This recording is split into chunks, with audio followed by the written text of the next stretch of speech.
Седницата на која ќе се расправа за евентуалното одземање на мандатот на поранешниот премиер Никола Груевски се уште не е закажана. Председателот на комисијата Павле Богоевски во изјава за 1 ТВ вели дека ќе го запази рокот од 15 дена.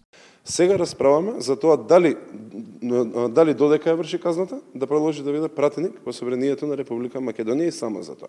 Прашањето што се поставува е дали таа пресуда го прави недостоен за вршење на функцијата пратеник. Тоа е тоа што ние ќе треба да го утврдиме прво со обично мнозинство во комисијата за деловнички и мандатно-имунитетни прашања, после тоа и со двотретинско мнозинство на самата пленарна седница. Пратениците Крсто Муковски, Љубен Арнаудов и Сашо Василевски не сакаат да коментираат дали ќе гласаат за симнување на мандатот на Груевски, односно не биле запознаени. Прашаме како ќе гласате за одземањето на мандатот на Груевски? Вие лично како би гласале за одземање на имунитетот на Груевски?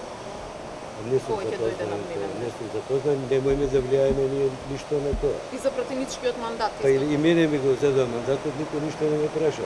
И човекот кој ја води седницата директно инволвиран во овој процес како засегната страна. И пак е тој председател на таа комисија.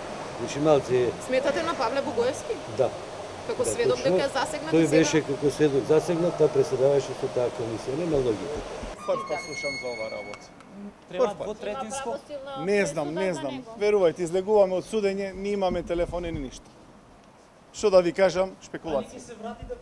На судењето крвавиот четврток повторно се пуштаа видеоснимки од собраниските камери. Се виде како обезбедувањето на Велјановски и Горан Ѓошевски во неколку наврати зборувајќи на телефон поминува покрај холот, меѓу пресалата и председателскиот кабинет. Во истиот хол неколку пати поминуваат и полициски специјалци и во еден момент фрлаат шок бомба кон ходникот каде што е председателскиот кабинет, бидејќи таму се гледа дека е толпата.